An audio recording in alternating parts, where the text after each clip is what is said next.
Darren Thomas, Uh, what's up, bro? Welcome to the podcast. Hey, thanks for having me on. I'm a longtime listener, so this is really cool to be on here. Yeah, appreciate it, man. And I am a big fan of yours. Everybody who I talk to in the sport, I make a point when I'm discussing the future and the rising stars and those who have potential to be future world dominators. You're at the top of the list. And that's why I'm so excited to have you on the podcast. It's kind of been a running theme recently, is just like a lot of new up and coming athletes. And you're very much part of that category as well. So it'll be really fun to sort of tell your story. And I think your name is somewhat new to a lot of people. You've done a lot of great things in the sport. You're still young, but you've been in the sport for a long time. And there's a fun history that we can trace from, back in your college days till now. But I think it's best to start a little bit earlier than that. So I guess tell people a little bit about yourself, where you grew up, your childhood, your introduction to running, and just sort of sketch the arc of your life to this point. Yeah. Well, first off, thanks for saying that. That means a lot. I feel like for me, at least, and a lot of other athletes who kind of have, what's that called? Where you don't really feel like you deserve. Like imposter syndrome. Imposter syndrome. Yeah. There you go. Yeah. Like I definitely have struggled with that. So that means a lot.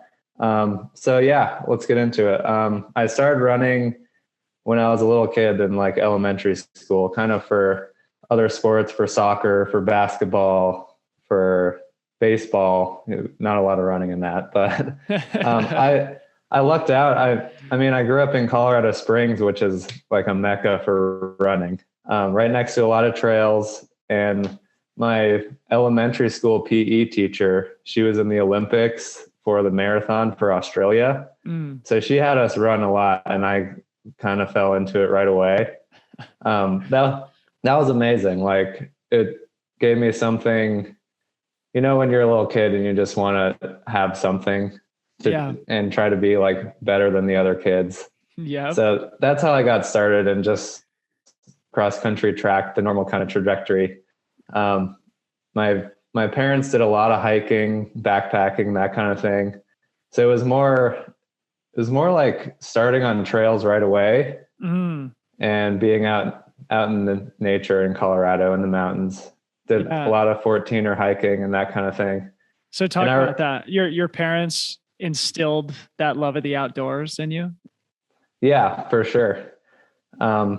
They're from Florida originally. They're the only ones in our family who left Florida, and I'm super grateful for that. Yes. I would be a vastly different person if they stayed in Florida. Yep. Yeah. So I'm really grateful for them. Like we grew up skiing, we grew up hiking, we had a dog, we went hiking all the time. Yeah. And I remember this one time, it was actually Handy's Peak. It was on the Hard Rock course. Yeah. I hiked it with my brothers. And I had just been running cross country, and it was a total disconnect between running and mountains. Uh-huh. And we were hiking. I get like pretty fast up to the top, and this guy at the top goes, "Are you guys runners? Like you're hiking so strong." And I was like, "Oh, like running actually helps in the mountains." Yeah. So that was my first connection. How old were you at this point? You're just a little kid? This was probably middle school. Yeah. Wow. Yeah. So it's no surprise where you've ended up at this point. Yeah, it's fascinating, man. And I think for a lot of people, Colorado Springs isn't a town that comes to mind when you start to think about trail and mountain running hotspots, but it is such a great place for trail running. And especially because just down the road is Boulder, Colorado, which everybody knows has a vibrant trail and ultra running community, and where a lot of like pro athletes train. Man, that Pikes Peak area in Colorado Springs is such a great place. And obviously like Zach Miller lived there for a while. Jared Hazen lived there for a while. You don't live there anymore, and Jason Coop lives there too. And yeah, Alex Nichols lives there. Joe Gray lives there. Right. Yeah. So it's like a sleeper.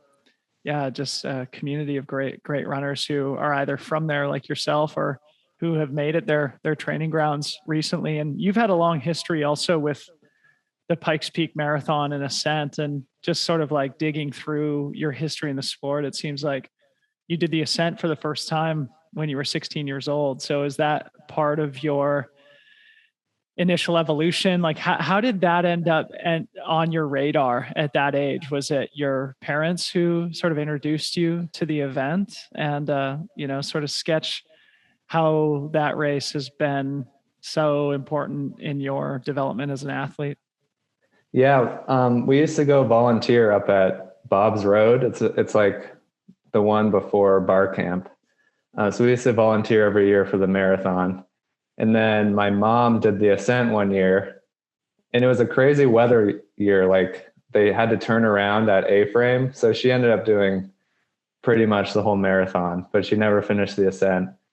And it's a funny story. I did the Ascent during high school, and I didn't tell my coach or anything. And it would mess with my eligibility. Oh, like, really? He got pissed. I didn't tell anyone. And then I don't know exactly what happened with that, but it ended up being fine. I'm sure the statute of limitations is run out, so we can talk about it here without incriminating you or having you having your historical results from your high school track and cross country career being invalidated. Go ahead. Yeah. So that was in high school. And that was just kind of like a fun challenge kind of thing. You know, you see Pikes Peak every day from the house, and I had been hiking on it a lot, and it's just the thing you do. Mm-hmm. Since then, I've had a lot of friends do the Ascent and marathon. Yeah. So basically I did high school and track and cross country in high school. And then started in college. I went to Virginia Tech to do engineering. So I went out to the East Coast, and I tried to walk on the team, and I walked on the team very briefly. And I was like one of the last guys on the team. It was it's ACC Division I, like 120 miles a week, tons of workouts. It just seemed super unsustainable. And I kind of burnt myself out pretty quick. So I lasted, I think, like 3 or 4 weeks. Yeah. And then I quit. We'll pick up there, because this is such a fun part of your story, because like you had this history as a track cross country runner, but had this lifelong outdoor passion instilled in you by your parents. You did a lot of hiking and backpacking. You did the Pikes Peak Ascent when you were 16 years old.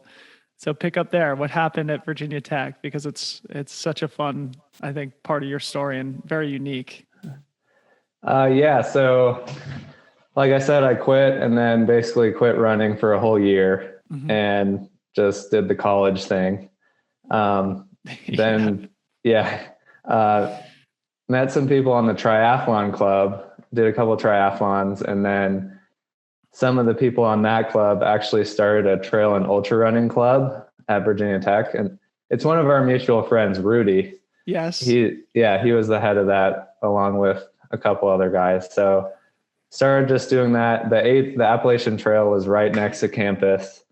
Blacksburg, Virginia. Yeah. Out in the boonies. Yeah. Yeah. And it was just a super fun time. Like long runs on the AAT every weekend, camping. We had Pandapis Pond, which is it's an awesome local trail system right from campus. So I remember our group runs were kind of crazy. We did them at night and with like headlamps up and down these mountains. And I was just like, this is the coolest thing. And I just got hooked. I went and crewed Rudy at Hellgate 100K. That like basically right when I met those guys. And that's also in Virginia, isn't it? Yeah. And it starts at midnight, and it's just a super special event. So you just party all night and crew. It was so fun.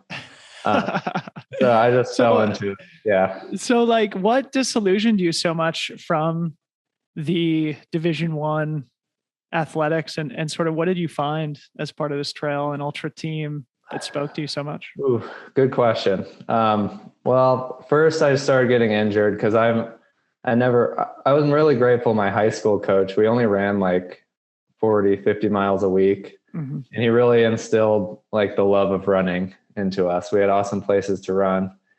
And first off, I was getting injured.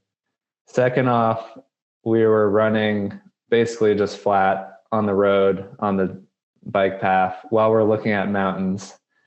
And third, there's a lot of there's like a lot of eating disorders on the team. Mm-hmm. And I know a lot of people in the sport right now, especially females, talk about this. I've heard your podcast with Keely Henninger, and like female college sports just seem like a breeding ground for that kind of thing. But in my experience, males have it the same way. We just don't talk about it. So, I struggled with food for a little while, and did you? Nothing like, I wouldn't call it like full blown anorexia or anything, but just thinking about conscious about your weight to a unhealthy degree. Like avoiding desserts because I thought it would make me slow and that kind of thing. And have you always had like a competitive streak to you to where like performance is number one priority? I think I've actually had a pretty healthy relationship with the sport, just because my parents and my family and where I'm from instilled more of like an experiential based approach, like enjoy the mountains. But yes, I'm very competitive. So I think that I'm just curious because I feel like as somebody who's never struggled with anything like that, in fact, when I was in college playing lacrosse, it was more important to put weight on, and that was something that I never really did or took seriously either. And it feels like if it is something that you deal with or struggle with, and the problem is born from a desire to be better, it feels like then the core, not problem, but the poor character trait that you might have is a deep competitiveness or a desire to be the best, right? Yeah, I think that's part of it. And Mike, the coach there, I'm not going to, like, he never told me, like, what's going on with Oregon right now. Yeah. So, like, he never told me like to lose weight or anything. Mm-hmm. But it was just, it's something that gets in your head. And I'm glad I noticed that kind of trend and just felt like it wasn't the right path I wanted to go on. Division I athletics are really cool because it's like a core group of people that you really bond with. You spend so much time together. Yeah. It's really amazing. And including like meal times and stuff. And so even though if the coach isn't telling you not to eat, there's almost like a team-based pressure probably to limit or restrict your calories just because you're with so many other people who might be struggling with the same thing. If you look at pictures of me when I was that young, like I feel like I'm relatively skinny now. Like I was so skinny. Really? It was ridiculous. So there's no reason to that. We're running more than I run now. Yeah. And so I got out of there and I'm glad I did, because most people I know from college, from high school, from other people who ran in college don't run anymore. Wow. At all. Huh. Well, so pick up there, because then you get connected with the triathlon club. But more interestingly, at least for this show and the audience, is this trail and ultra running club at Virginia Tech. It birthed a monster in Darren Thomas. And it was so awesome. Yeah. So talk about it, because I think, this is one of the things that I love so much. I mean, it's our tagline for our business. It's trail culture, man. And you talk about it and how it's different from that track and cross country culture, and obviously there's a lot of positive things that come from that for a lot of people, but clearly, is the trail culture that brought you in. And of course you had the history being a Coloradan, a backpacker, a peak bagger, and a runner from a young age. So it was easy for you to sort of slide into that community as well. Talk about just what value it brought to you, but also I'm curious about the culture, the vibe around it, right? Like with the social aspect of it, because you're still in college too. So, and then of course, like I'm also interested in the competitive nature, right? Like, was this something that you pursued with a similar rigor, a similar intensity that you did with the track and cross country running. So yeah, take it wherever you want, but I really want to hear all about the Virginia Tech Ultra team. Yeah. Well, first of all, triathlons, I did one of them. It was kind of horrible. But yeah, going in, it felt like a completely different sport. It was vastly different. Just the vibe, the culture in Virginia was really good. You go to races, everyone camps out at the start line. There, you have a bonfire and you just hang out in the woods. It felt more like outdoorsy people, like people that weren't really concerned with performance, but still wanted to push themselves. Mm-hmm. And I think that was a really good transition into trail and ultra running for me, because I was still not at the point where I was wanting to be super competitive. I just wanted to try something new and go further than I've ever gone before. So I ran one road marathon, and that was the Richmond Marathon. I ran like 1:15 first half and then finished in 3:45. Yes. Yeah. Perfect. Big Just explosion. a little positive split there. Just a little one. It's like my race at Grand Raid a couple weeks ago. Yeah. Yeah. Yeah. And that was my first couple ultras. I just started right away, basically. And it always just was walking the entire second half. Well, it's you were learning. Yeah. Yeah. And yeah, so the community was amazing at Virginia Tech and also at all the races we did. Do you know who David Horton is? Yep. Yeah. He was the race director for most of the races out there. And those are the races that just everyone in the state went to. So you got to see the same people every time. Really well put on, really cool courses. Like Virginia has some real mountains. They're technical, rocky, rooty, steep. And I just loved it. What was the social aspect like for you guys? Did you all kind of hang out together and party together? I'm just thinking back to my collegiate athletic days. It's like, that was the funnest part, Yeah. And that's the biggest thing I've got out of this sport throughout my entire career in the sport, is just the people I met. But yeah, in college, we did our long run. We came home, and on Saturday we came home and partied. And then we woke up and did a hangover run on Sunday. Yeah. Back when that was possible. Wait till you're 35, bro. You can't do that anymore. I can't do that now. I could until I was about 30 years old. And now I absolutely useless basket case if I have 2 beers. Yeah. I remember the funnest thing was we went on this long run on the Appalachian Trail, and the thru hikers go through there all the time. Yeah. So we finished up our long run, and a thru hiker came by and was trying to get a ride to Blacksburg to refuel. And we just drove him home, and he partied with us on Saturday night. It was awesome. And we drove back on Sunday and dropped him off. Trail culture, bro. So fun. That's another thing. The Appalachian Trail culture is really cool. Yeah, through hiking culture. Is that, if we're getting off topic, this is a little bit of a rabbit hole. Is that something that speaks to you? I mean, as a lifelong outdoorsy backpacker type kid, now dabbling in trail and ultras, is the long trail stuff, was there anything about the AT that makes you think about the future doing longer stuff like that? Definitely. Yeah. And we'll get into this later, I'm sure, but I've kind of been focusing on shorter stuff. Yeah. And when I started doing ultras, it was more like the longer, the better. Yeah. Just keep doing all this 100-milers, longer stuff. So I think in the future, I love backpacking still. I love camping.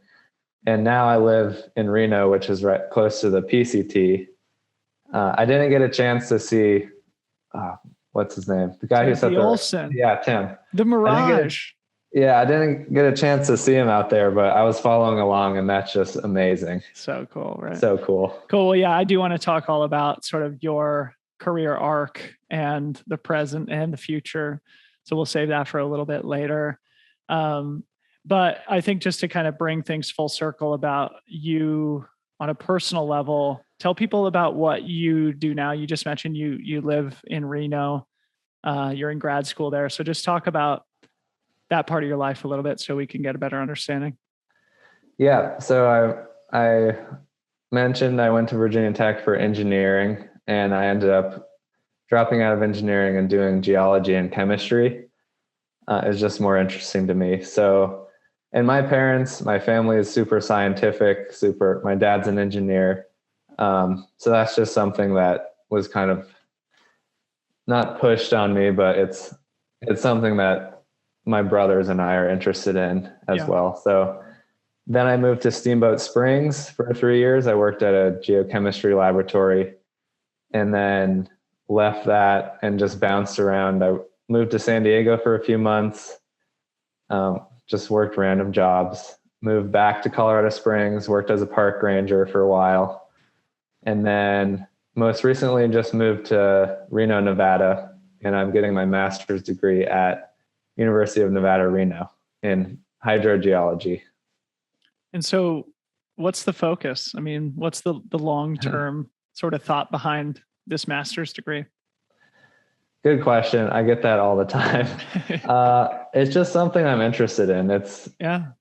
There's a lot of applications for it. There's engineering applications, there's water quality, water management, water availability issues, which across the entire American West is a huge problem. Yeah. So being able to have that just focus, I think I used to want to run full time and just do that. And now having something to focus on outside of that, I think improves my running and improves my quality of life. And it helps me just use my brain to help the world, hopefully. Totally. Yeah. Well, good for you, man. And I do want to talk a little bit more about kind of what you just said, about how you used to want to be just a pro athlete and about how you have these other interests, and it does make you a more well-rounded person and in a lot of ways, probably a better athlete to be able to balance the two. But I want to go back to just, your history with our sport in particular and your sort of unique trajectory so far, in that you started in college, which is even earlier than me. I started just right after college. And actually for you, you started even earlier than that, doing the Pikes Peak ascent when you were 16 years old. But then sometime there after college, you actually attempted the Barkley marathons, right? This is part of your story too, because so you and I went for an awesome run this summer in Mammoth, where it gave me the opportunity to get to know you a little bit more. And you sort of the best runs of the summer. It was awesome. So good. So good. So I think this is just a fascinating part of your story. You mentioned earlier that at the beginning it was like the longer and the harder, the better. And now at this point in your career, you're doing a lot of sort of the Sky Running Golden Trail Series type races. And so it's an interesting juxtaposition to how a lot of the younger athletes in the sport have structured their careers, where they start with the shorter, faster stuff and slowly, gradually build up. And I'm sure you'll dabble in the longer stuff in the future of your career as well. But it's so funny, the Barkley of all races, right? When you were like, 21 or 22 years old. Just give us the Barkley story. I think I was 20. Yeah. So I don't know. They had this Barkley Fall Classic. It's like a 40 miler in the same state park. And so the winner of that race gets to go to the Barkley. And the first year they did it, a couple of friends were going out. So I just decided to try it. And I ended up winning and getting an entry to Barkley. And I didn't even really know what it was. Like, that was the year before that documentary with Gary Robbins came out. Yeah. So I didn't really know what it was. And I had a friend in Blacksburg who had done it before or tried it before. And he just told me all about it. He showed me his map. He walked me through like his months of training. So I trained with him. I only had like 3 months to train after that race. And my training was just bushwhacking, basically. I just did tons of bushwhacking, and this was kind of crazy, but I like ate a bunch of edibles and went walking in the woods just to try to like mess with my mind so I could make sure I could know how to navigate. So I think that worked pretty well. Wow. What an interesting Um, strategy. yeah. And that's the beginning of my running career. I mean, I did the Grindstone 100 out in Virginia, Yeah. and it was like the longer, the harder, the better. Yeah. And so this was the ultimate challenge, I guess. And I went there and it was just a mind blowing experience. It was crazy. So we'll talk about it. I mean, how many laps did you complete? Did you Yeah, do? I finished 2.5 about. Wow. So yeah, so you How go long were you out? Like 40 hours, something like that? about 40 hours. Yeah. Oh my gosh. As a 20-year-old, Yeah. year old, just going out to Barkley and bushwhacking 40 hours. Yeah. And so the friend that I was mentioning, he did it that year too. So the first lap, I just basically followed him, and it's different every year, the courses, but in general, they know where to go. Yeah, right. So as long as you can stick up with people, you can kind of see and look around, make sure you know where you're going. But the landmarks there it's just thick woods. Right. And I finished the first lap, went out in the second lap in the dark, and that's the biggest thing that I learned from this was like where the mind goes Yeah. after that long, and especially that kind of race where you're not even really thinking that you're going to finish. Like when I started, I was like, I'm going to finish this. Mm-hmm. And then after one lap, I'm like, I'm going to finish 3 laps, which is the Yeah. fun run.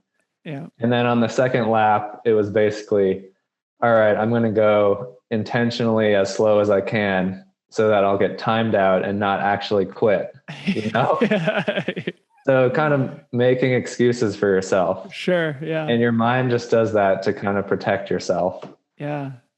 And so I finished the second lap, was in rough shape, and I still had plenty of time. My crew's like, no, you're going to get back out there. We're not going to let you quit. Yeah. So I went reverse direction on the third lap all by myself. And I started just hallucinating like crazy because I hadn't slept. And that's the only time that's ever happened to me, hallucinating. I remember going down this huge hill in the woods, and I saw a playground with like kids playing on it. And I go, oh, I'm going the wrong way. I don't remember that. And so I went over the mountain to my left, which was actually the wrong way. And the playground wasn't real. Of course. Yeah. Yeah. So I wasted a few hours, and then God, what a crazy race. Yeah, it was crazy. What a stupid race.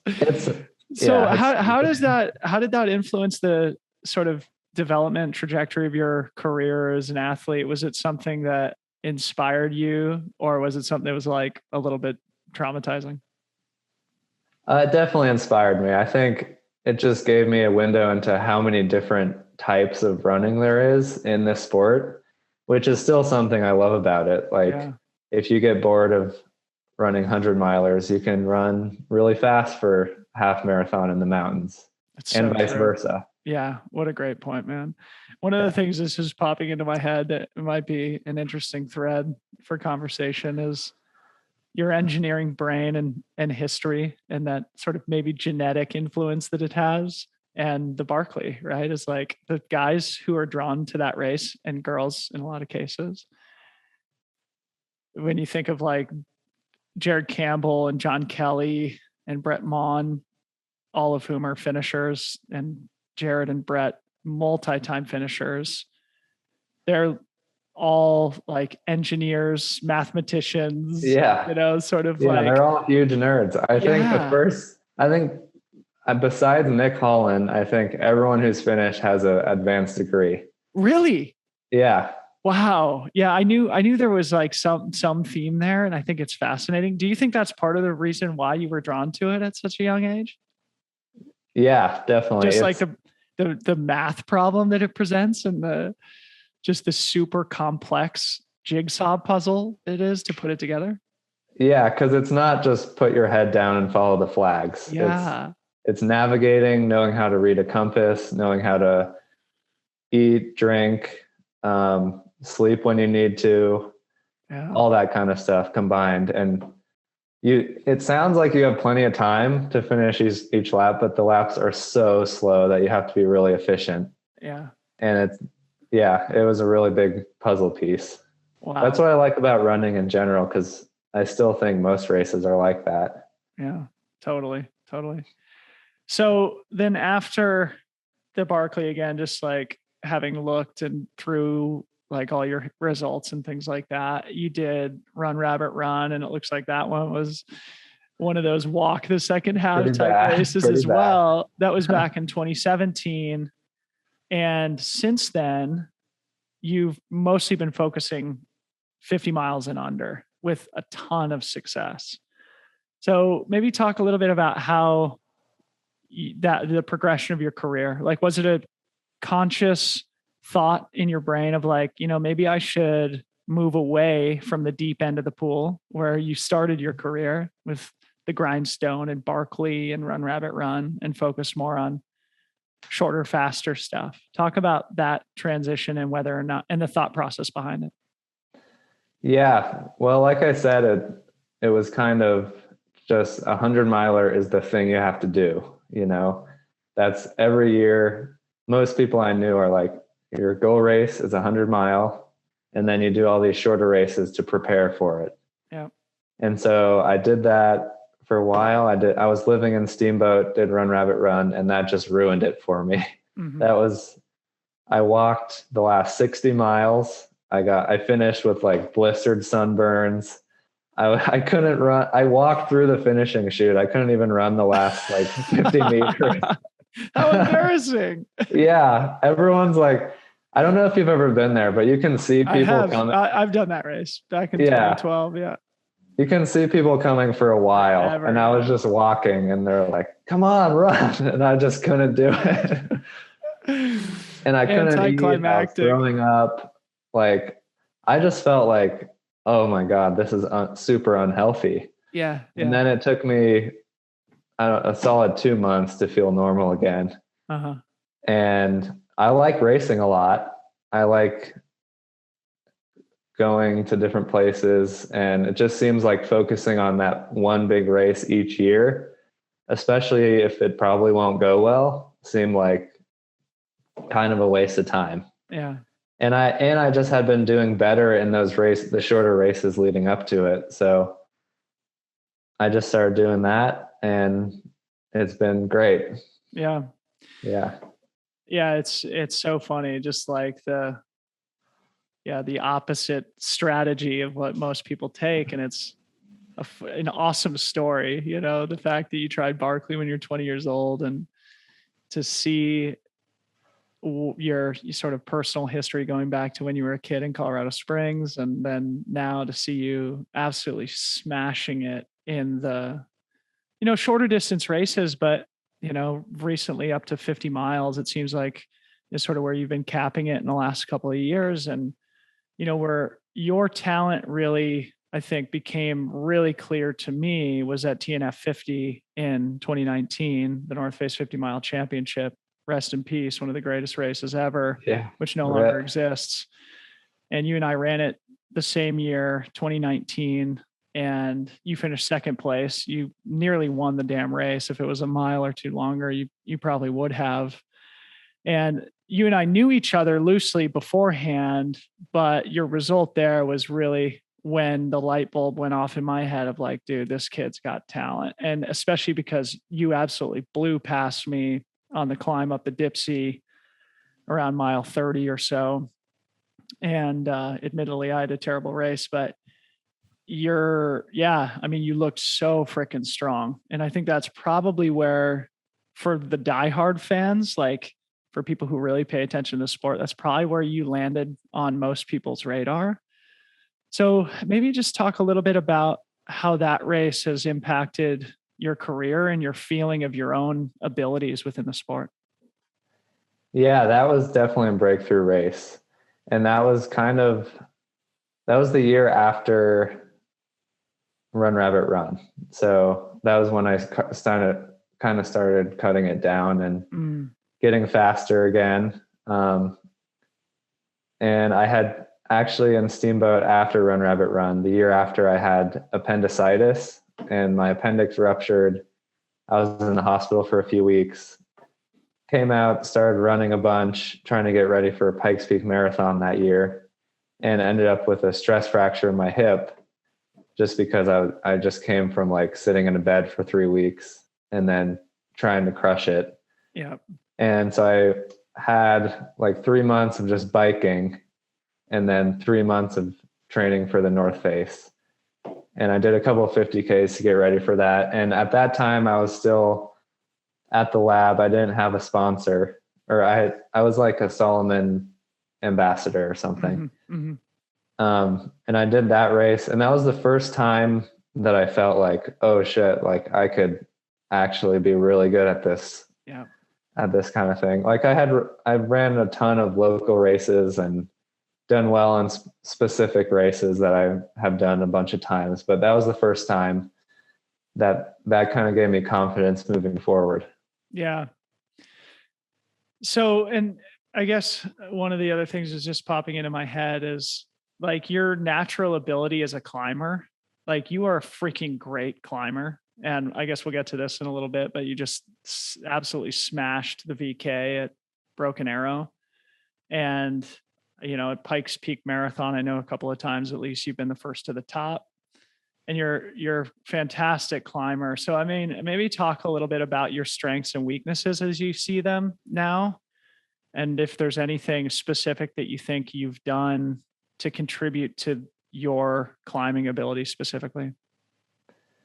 Specifically climbing, it's just really just to climb a lot, do a lot of uphill intervals. And luckily I've been in places that have a lot of great uphills to run on. A lot of different types of uphills, like long fire roads, really steep stuff. And it's just something I really enjoy. Like I love the burning feeling in my legs and my lungs. Well, this summer it was like lungs from smoke, but yeah.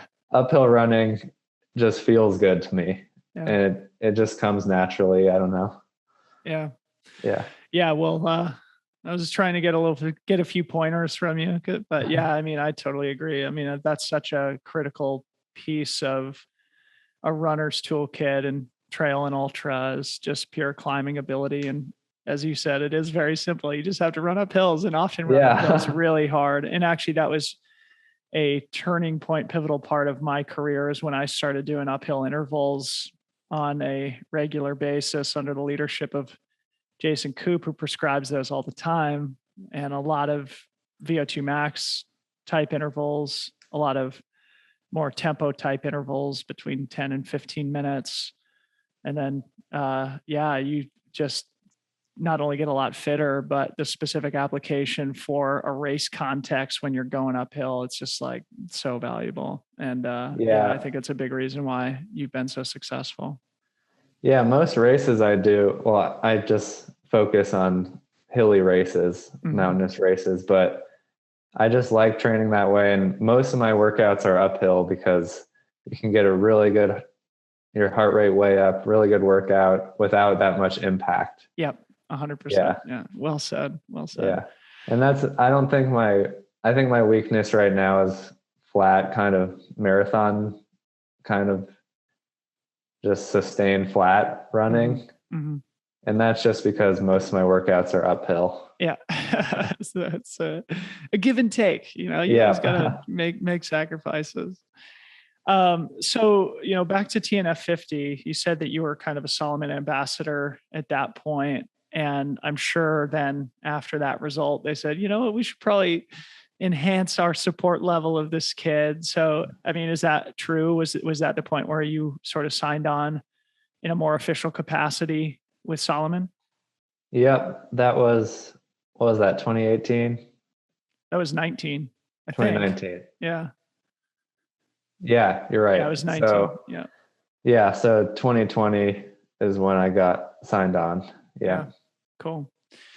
So moving on from that, I also want to talk about Mount Marathon this year because you had an absolutely stellar race there too. And I don't think they did the broadcast this year like they have in the past. I could be wrong about that. I didn't watch it if they did, but I'm curious how it went for you. You finished third place, which is an awesome result, especially as a first timer there.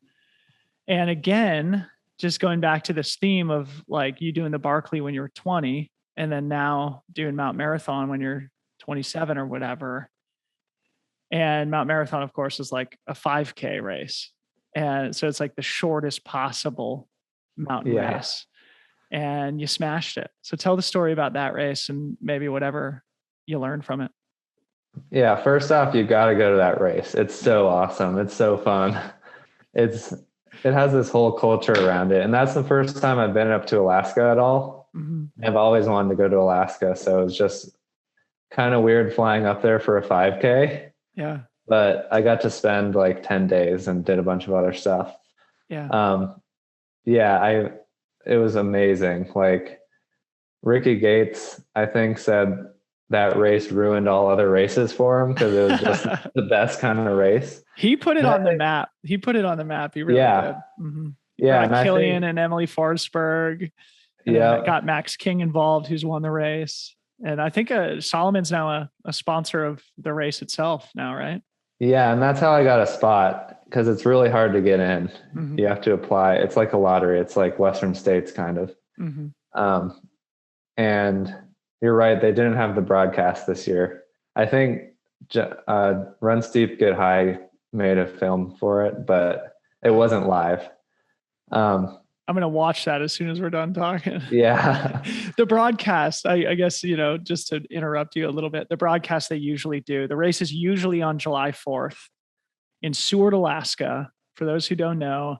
And it's not a marathon distance race. You just climb and descend Mount Marathon, a mountain that just stands over the top of Seward, Alaska. And it's wildly steep, technical, brutally fast, sometimes carnage inducing falls and things like that.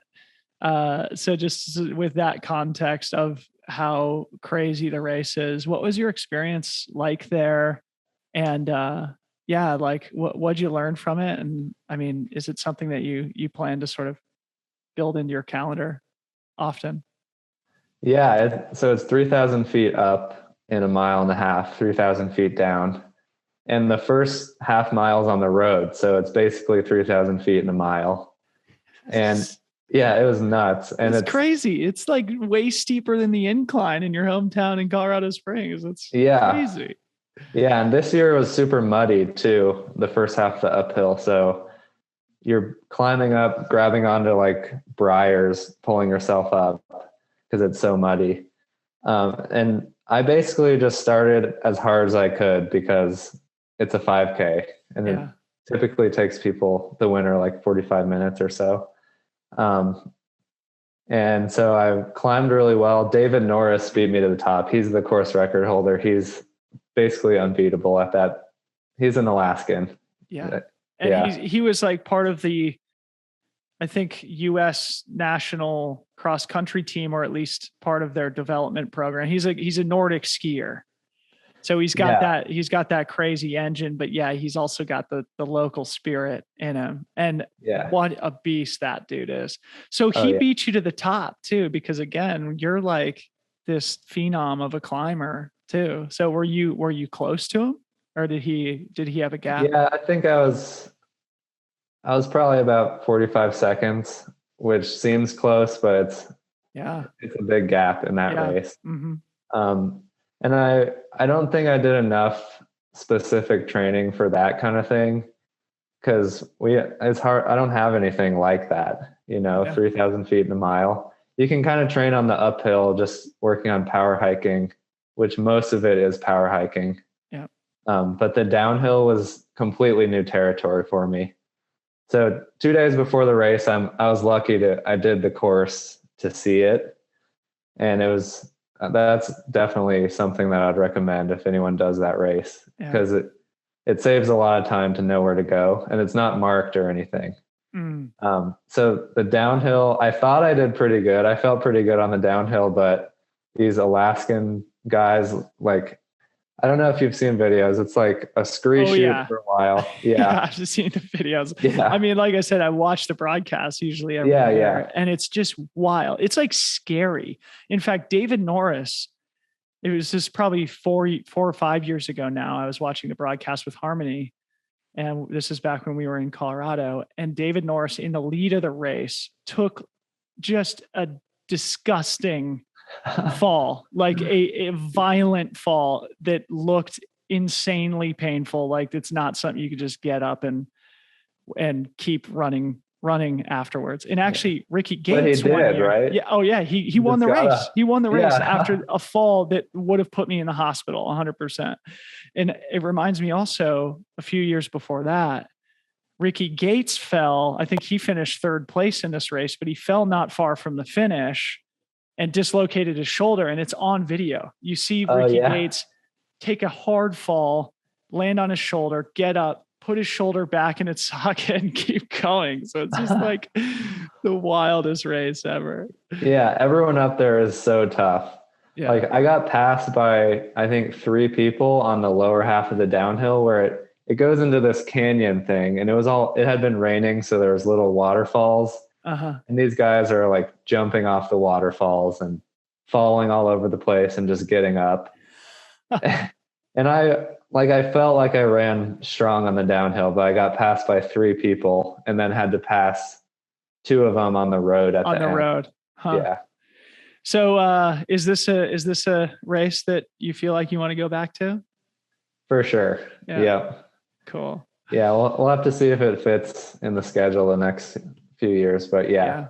Definitely going back. Well, dude, I was so pumped to see that you finished on the podium there, third place, your first try at Mount Marathon. And I think just another awesome trophy for your shelf as you're building your career and showing just your versatility as an athlete and just freaking, hey man, toughness, competitiveness, climbing ability, technical running ability. And finishing on the podium your first try there at the Mount Marathon is freaking great accomplishment for you. So I guess kind of moving on to another awesome result, and this is the last time I saw you just last month in the newly named Palisades Tahoe for the Broken Arrow Sky Race.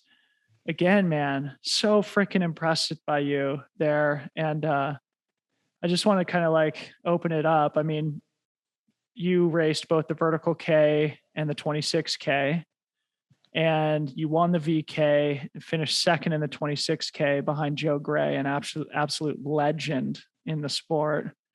And you were only 2 seconds behind him. So maybe let's start with the VK, where you won by 90 seconds, dominating victory, again, showcasing your uphill abilities. And I think, was it David Sinclair who was behind you there? Who's also he got second. Yeah. An awesome athlete himself. I guess, talk about your experience at Broken Arrow and how you see it sort of, just like in the greater context of your career so far. I felt like that was an equal breakthrough to TNF. Yeah. Just Joe Gray is someone that I've looked up to for so long. I've raced him a lot in Colorado Springs and have never even been close. Yeah. Like Bar Trail Mountain Race, all these races in Colorado Springs. And so finishing back close behind him, I know he had some sort of like eye contact thing going on at the end. I don't know exactly what happened, but I was basically, let's run through the whole thing. So the VK was really good. I don't have a lot to say about it besides it was really good. You were just in the lead. You just pinned it and just absolutely smashed it. I mean, and winning by 90 seconds too is a big margin.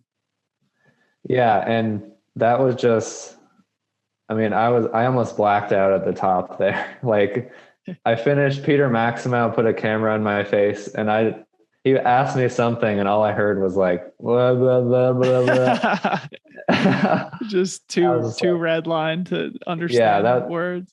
That was a red line all the way. Yeah. But I met a lot of cool people, saw a lot of people I haven't seen in a few years, and then felt like I recovered enough before Sunday because it was all uphill. It's just basically your lungs that you're using. Yeah. And then the 26K, it's it was super competitive. One of the most competitive races of the year in the US, I think. And it just started so fast. And I knew it would because Joe Gray is just, he always starts out in front and everyone tries to chase him and everyone ends up blowing up usually. So I just took it out with him, Eddie Owens, and Andy Wacker. And me and Joe kind of left everyone on the uphill, but Joe was still kind of getting out of my view. But you can see pretty far, there's not a lot of trees up there. So he didn't look that far away, but once I got to the top, he was kind of out of view. And so I was like, okay, second is good. I'll just push on this downhill. I know there's a lot of downhill crushers here, so just try to stay away.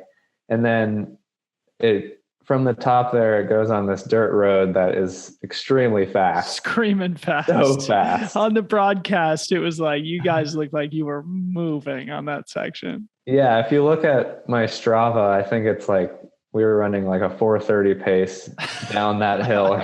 It's like a freshly graded dirt road. Perfect. Yeah, ski hill service road. Yeah. And I was running that fast, and that's where Andy Wacker caught me. So he was running, I don't know, like 4:15 pace or something. And he caught me right at the bottom before it started this last climb. And I was lucky enough that he started fading a little bit on that climb. And I actually saw Joe near the top. So I was like, oh, this can be, if I need to stay away from Andy, I might have to catch Joe. Yep.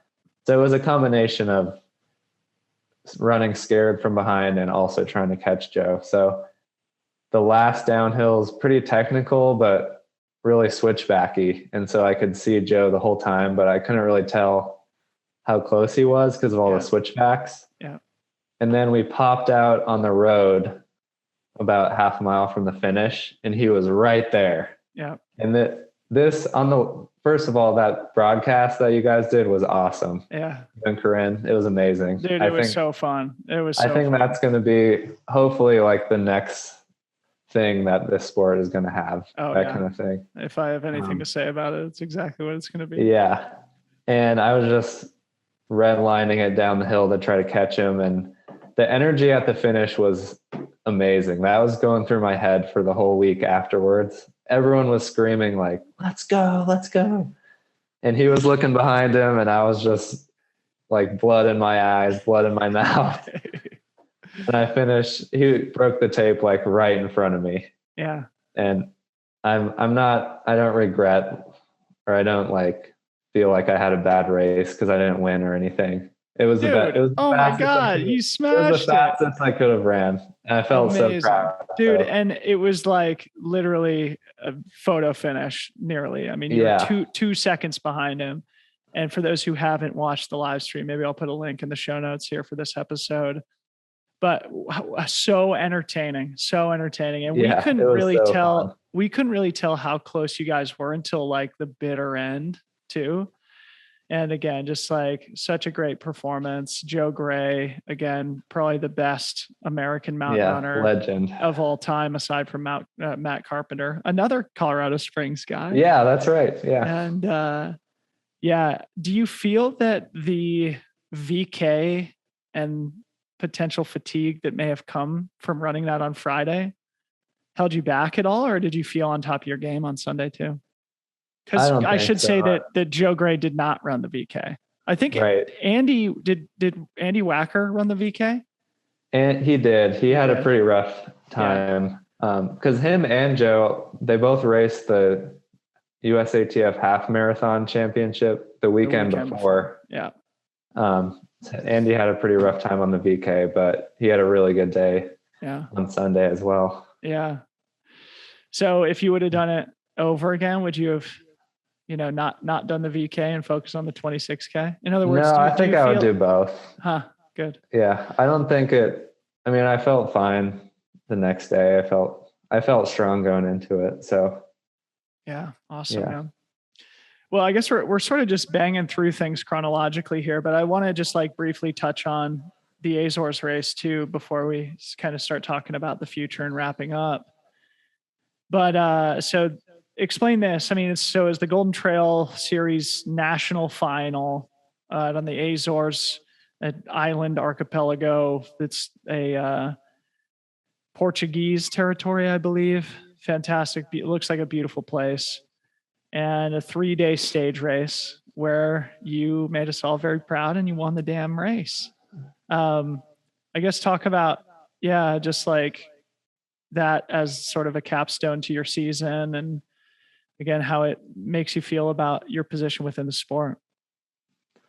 Yeah. So Golden Trail National Series, it's all very confusing. It's so confusing. They have to seriously like clarify some of this stuff, especially, I mean, if people like me don't get it, it's not good, but. Yeah. So they originally made it because they didn't think a lot of people could travel to these Golden Trail World Series races. And it was also an opportunity for unsponsored runners or people that couldn't afford to get to Sears and all, for example, give them an opportunity to race these competitive races in their own countries and then be able to compete in the Golden Trail National Series final. And then the prize top 3 Golden Trail National Series in the Azores gets like travel and expenses to 3 of the Golden Trail World Series next year. That's my understanding. Okay.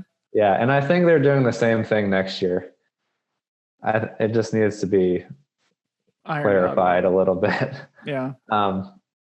So yeah, I initially wasn't planning on doing it because it was 3 weeks after Broken Arrow, and I ran Broken Arrow for Broken Arrow. Yeah. So I wasn't not to qualify for the national final. Yeah.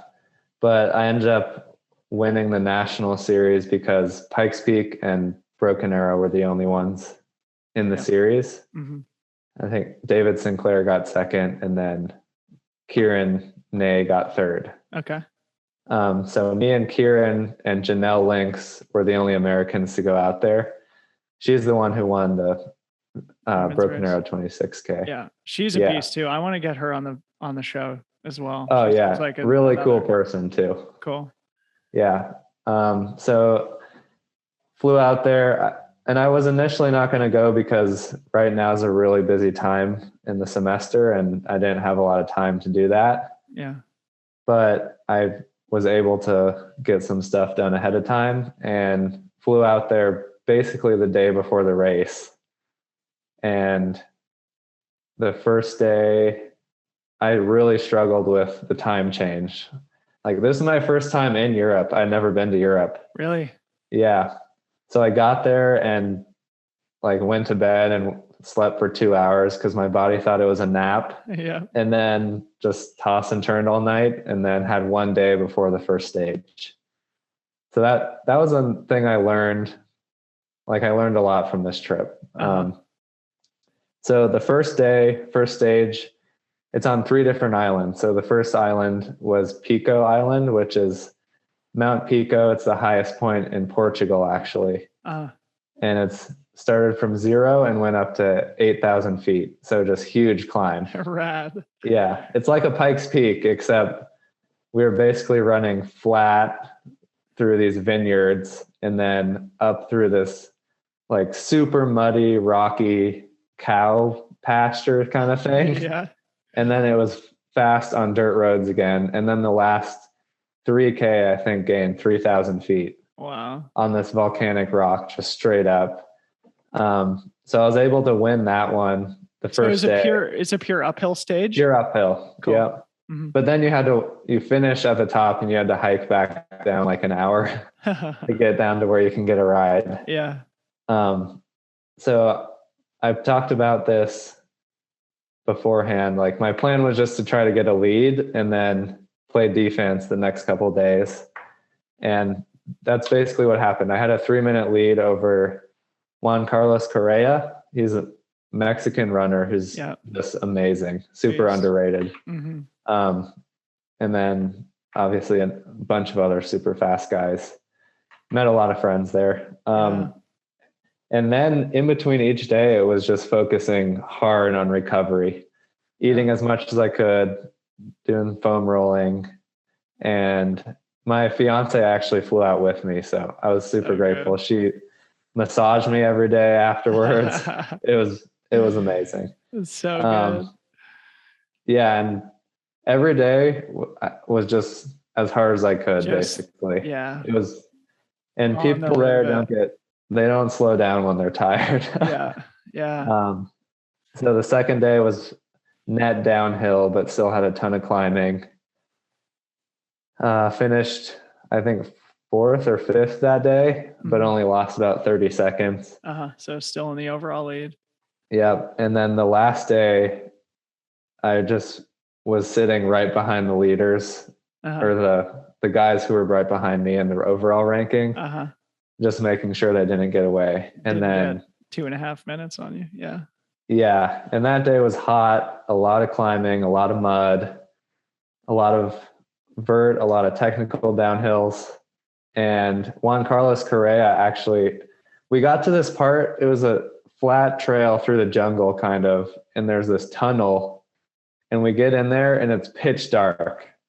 And I didn't bring a light. Like, I didn't know anything about this. And the 2 Mexican runners who were Ibrahim, he finished 3rd overall, I think. And Juan Carlos Correa, they brought lights, and it seemed like they were planning it or something. They knew about it. As soon as we got there, they turned their lights on and took off. And so they built up like a 5-minute lead. Oh no. and I was like, oh, like I have to run as hard as I can to try to break because I only had 3 minutes on him, on Juan Carlos. And he ended up blowing up kind of near the end. And so I passed him, finished 3rd that day.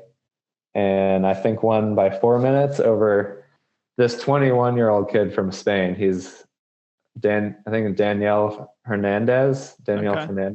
I'll look him up. Yeah.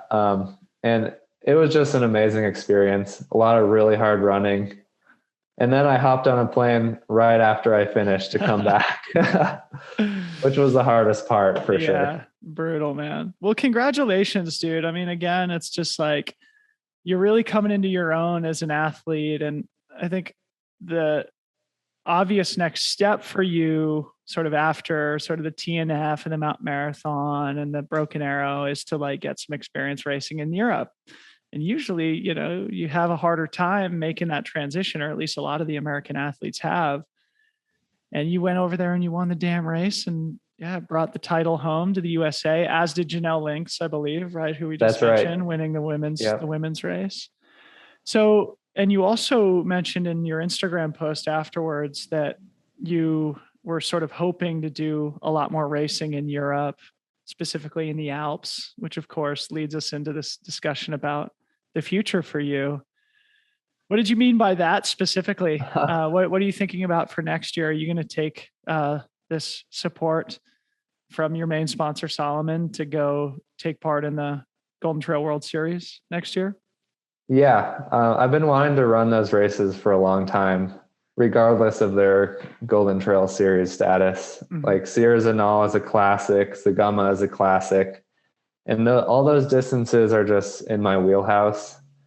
And I think that's where I excel. So I definitely want to go run those. I just have to kind of plan it out and try to go over there for a month and run 2 of them or something. Yeah. So would those be the 2 that you would target? Would you do the Mont Blanc Marathon or? TBD. Yeah. Sierra Zinal is definitely, that's for sure. Yeah. Next year. Yeah. Well, again, just to bring up Ricky Gates again, I remember him telling me years ago that Sierra Zinal was his favorite race in the world. This is probably before he went and did Mount Marathon for the first time. It's a race that I've always wanted to do. Totally not in my wheelhouse, but I'd love to try that one at some point. And of course, Zagama too is a race where Americans have never done well. So we're counting on you to represent us. I think it actually, like Stevie Kramer has, you know, on the women's side. Well, all the women go over and crush in Europe. Right. Of course. All the men just suck. Not in your generation, bro. It's up to you to keep moving the American contingent forward. So let's talk a little bit more about like longer term goals for you. Like what motivates you sort of in the medium to long-term, and how do you think about your career progressing, say, over the next 3 to 5 years? Good question. So I actually just got a coach for the first time, like 3 weeks ago. John Fitzgerald, he's with CTS. Yeah. I've known him for a while. Just Is as he a Colorado friend. Springs guy? No, he's from Fort Collins, but Okay. he lives in Montana now. Okay. Yeah. Really great guy, really great coach. And he's helping me with that kind of long-term plan because I've always known how to train for a race. 4 months out, you hammer, you do these workouts, but the big picture is something I've struggled with. Yeah. So I want to do these type of distance races for the next 2 or 3 years and probably throw an ultra or two in each year. It seems like, sorry to interrupt, but it seems like actually what some of the European athletes are doing, just kind of off the top of my head, Thibaut Baronian and Stian both have been focused mostly on the Golden Trail Series and both ran CCC this year. Right. Same with Remy Bonnet. He ran OCC. So they're like kind of focusing on the Golden Trail thing, but then maybe throwing in one ultra. Yeah. And Yeah. I think that's a plan. I think it's a lot easier to go from shorter distance to longer distance than vice versa. 100%. Yeah. Cause you just add in a few longer runs and you'll be okay. Cause you have the fitness, but it's really hard for me to do like a bunch of slow running and then try to run at a really fast race, Yeah. So I think I'm still trying to figure out the next year or two in terms of racing, but I think having a coach will help me kind of like pump the brakes a little on what I want to do, because all the time I'm like, I'm going to do this race and this race and this race. And then I end up injured or burnt out. And yeah, this kind of, I like where I am right now. So just keep going with it. So it makes me want to ask a little bit about what motivated you to get a coach, especially at this point in your career where you are really coming into your own. It strikes me that is a really mature step to take. It'd be very easy for you to say, what I'm doing is working for me now. I'm really starting to establish myself on the international circuit. Why do I need a coach? So what was it that sort of made you feel like that was going to be a productive use of your time and resources to hire? Yeah, up to this point, it's been entirely intuitive training, just based on experience I've had throughout my career. And that's been great, but I also get injured like every year, usually in the beginning of the spring. And that's just overdoing it in the winter, or I'm not really sure. And I just need someone to show me those blind spots and look at big picture, because I'm always focused on the next thing, like 3 months down the road. And I can't really see much farther down from that in most areas in my life, really. So having a big picture, having someone, he said his biggest job is going to be like making me run slower on easy days and stuff like that, which is what I really need. Just an extra set of eyes. And I think that I'm hoping that'll just take me to another level. Yeah.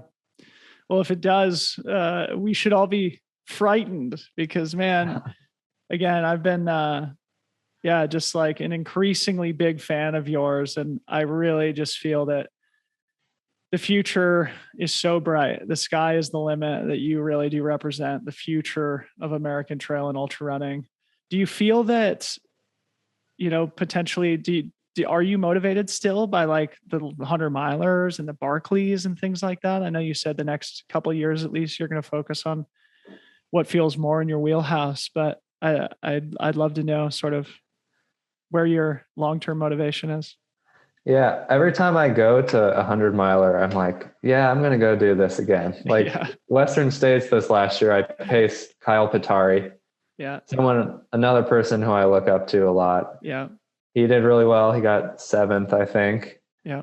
And it's just a great vibe. It's great culture. And then I think about it and I'm like, that's in June.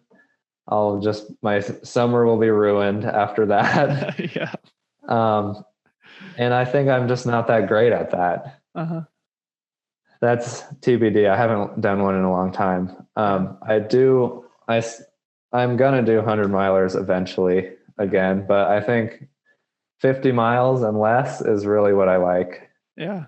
Good. Yeah. Well, yeah, dude, do what feels good, do what motivates you. And that's going to change as you mature, as you age, as your career develops. And as long as you kind of follow that instinct, you'll be well served, and I'm sure you'll be super successful. Yeah. That's what I love about this sport is that as soon as you get tired of something, you just jump to the other distance or there's so much or to do. terrain. Yeah. You said earlier. Yeah. I'm not really interested in like track 100s and stuff, but who knows? I might be. Yeah. Yeah. Well, Darren, man, again, super happy to have you on the show. It's always great to connect.